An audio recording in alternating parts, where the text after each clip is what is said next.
وبه نستعين على أمور الدنيا والدين والصلاة والسلام على خير خلقه سيدنا محمد وعلى آله وصحبه أجمعين. سبحانك لا علم لنا إلا ما علمتنا إنك أنت العليم الحكيم. Amma ba'd, yang kami muliakan Bapak Imam, para pengurus dan para jamaah Masjid Al-Hijrah, yang mudah-mudahan semuanya diberkahi dan dirahmati Allah Subhanahu wa taala.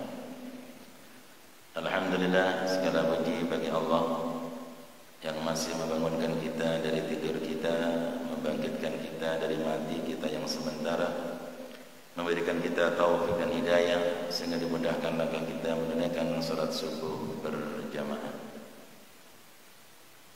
Sekaligus kita memperpanjang i'tikaf kita dalam rangka ta'lim untuk meningkatkan kualitas iman dan takwa, menambah wawasan agama. Kita berharap, kita berdoa mudah-mudahan atas segala amal ibadah kita, terutama puasa kita, salat tarawih kita, bacaan Quran kita, sedekah kita, dan amal-amal yang lainnya senantiasa diterima di sisi Allah Subhanahu wa taala. Amin ya rabbal alamin. Hadirin para jamaah rahimakumullah. Hari ini Ramadan sudah masuk di tanggal berapa? 35? 25. Ya. Ini jujur tidak ada dusta di antara kita. Ini kalau tarawih safnya semakin maju apa mundur? Maju ya. Ini belum selesai Ramadan, safnya sudah maju. Ya, maka jangan kaget nanti setelah Ramadan masuk bulan Syawal banyak masjid dan musola yang kehilangan. Ada yang tahu Pak, kehilangan apa kira-kira? Kehilangan jamaah. Hadirin rahimakumullah, kalau begitu tema kita kali ini bagaimana mempertahankan kebiasaan-kebiasaan atau amalan-amalan selama bulan suci Ramadan agar terus berlanjut meskipun Ramadan telah selesai. Memang dalam menyambut Ramadan, umat Islam ini ada yang menjadikan Ramadan hanya sekedar bulan musiman. Yang ngomong begini bukan saya, tapi Profesor Dr. Daud Rashid dari Kalimantan Selatan. Yaitu yang menjadikan Ramadan sebagai bulan musiman. Musim apa Pak Ustaz?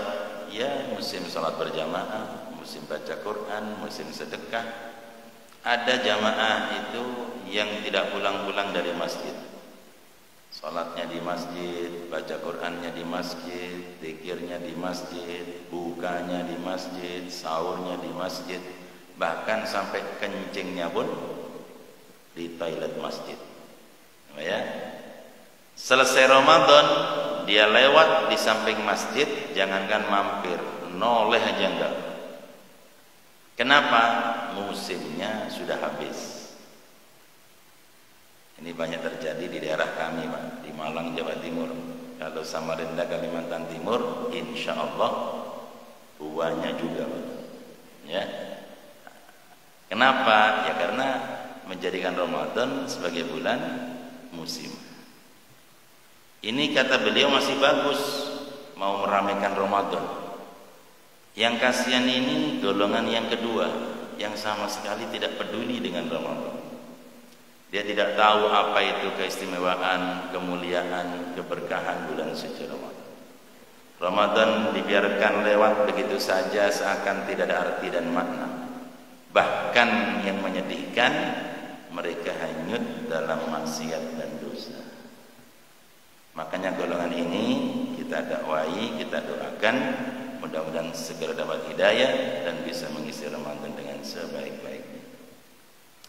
Yang ketiga kata beliau, inilah yang menjadi harapan kita, itu menjadikan Ramadan sebagai bulan untuk menempa diri, menggembleng diri. yang asalnya sholat 5 waktu sendiri-sendiri di rumah, selama Ramadan dia paksakan kakinya untuk melangkah ke masjid, ke musola, sholat berjamaah. Sebelum Ramadan jangankan baca Quran, ketemu Quran saja jarang. Selama Ramadan bisa hatam. Sebelum Ramadan pelitnya setengah mati. Yang betul setengah mati setengah hidup. Sama-sama setengah Pak ya. Begitu Ramadan dia luar biasa berbagi. Dan ternyata ada hasilnya. Meskipun selesai Ramadan, salat 5 waktu tetap di masjid berjamaah. Ya, baca Qur'annya meskipun 1 hari tidak 1 juz, tapi minimal dibaca setengah juz, seperempat juz. Ya, dan sedekahnya pun meskipun tidak tiap hari, tapi tiap Jumat. Artinya ada bekas, ada pengaruhnya. Inilah hadirin yang menjadi harapan kita. Karena memang puasa ini Allah tidak hanya menginginkan supaya kita lapar dan haus, itu sarana. Lapar dan haus itu sarana. Ada target yang harus kita capai. Apa? La'allakum tattaqun. Agar kita selesai Ramadan ini semakin bertakwa, meningkat ketakwaan kita. Ya. Nah, bagaimana kiat-kiatnya supaya kita ini terus semangat dalam beribadah meskipun Ramadan telah selesai? Ya. Yang pertama, hadirkan setiap fadilah dari setiap amal. Hendaknya kita tahu keuntungan dari setiap amal ibadah. Ya kayak Ramadan ini Pak. Ya, orang bisa berduyun-duyun, berlomba-lomba sampai akhir Ramadan tetap dia tidak berubah. Kenapa? Dia paham, dia tahu keuntungan daripada beramal di bulan Ramadan. Yang pertama, baginda Rasul sallallahu alaihi wasallam menyebut Ramadan ini bulan yang agung, syahrun azim. Ya. Kenapa? Karena di situ banyak keistimewaan-keistimewaannya. Bahkan dalam sebuah riwayat baginda Rasul sallallahu alaihi wasallam bersabda, yang artinya, yang mafhumnya, andai kata manusia tahu tentang keutamaan Ramadan, maka manusia akan berharap setahun itu semuanya bulan Ramadan. Ibnul Qayyim Al-Jauziyah mengatakan, seandainya penduduk kuburan itu bisa dibangkitkan, kemudian ditanya minta apa, maka penduduk kuburan akan mengatakan, akan meminta satu permintaan saja. Hidupkan saya di bulan Ramadan 1 hari saja, saya akan banyak-banyak beribadah. Saking istimewanya bulan Ramadan. 1 hari di bulan Ramadan nilai pahalanya lebih baik ketimbang 1 tahun di luar Ramadan. Mana dalilnya Pak Ustaz? Baginda Rasul bersabda, man aftara yauman min Ramadan min ghairi rukhsatin wala maradin lam yakdi shaumud dahri kulli wa insam. Siapa yang berani tidak berpuasa 1 hari di bulan Ramadan tanpa ada alasan, tanpa ada sakit, maka tidak bisa diganti pahalanya meskipun dikodok dengan puasa selama setahun. Ya, nilainya 1 hari sama dengan 1 tahun. Bahkan lebih baik, tidak bisa diganti dengan 1 tahun. Ya. Masih banyak lagi keutamaan-keutamaan Ramadan. Ya. Yang kedua, baginda Rasul menyebut Ramadan sebagai bulan penuh berkah, syahrun mubarak. Biar saya jangan ngantuk Pak, saya kasih pertanyaan. Mau ya? Karena tantangan dari para mubaligh itu, kalau sudah diminta ceramah subuh di bulan Ramadan sama ceramah duhur. Ceramah subuh ini biasanya ngantuk karena habis sahur kekenyangan. Kalau ceramah duhur ngantuk juga. Kenapa kira-kira? Kelaparan. Ya. Nah, berkah, bulan penuh berkah. Ada yang tahu Pak apa artinya berkah? Yang tahu boleh pulang. Banyak kebaikan. Ya. sedikit tapi banyak kebaikannya, kecil tapi besar manfaatnya, itu namanya berkah.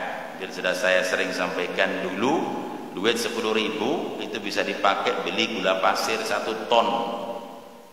Kapan? Tahun 1973, 51 tahun yang lalu. Sekarang 10.000 dapat gula pasir berapa ton, Pak? Setengah kilo. Kenapa? Keberkahannya sudah banyak yang hilang.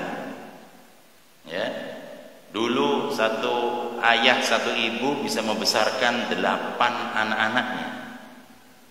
Sekarang 8 anaknya belum tentu bisa merawat satu ibu, satu bapaknya. Betul. Makanya yang kita cari bagi orang beriman ini bukan banyaknya. Ya syukur-syukur kalau banyak, tapi minimal berkahnya, bukan banyaknya. Ayo, sambil biar nggak ngantuk, saya kasih pertanyaan.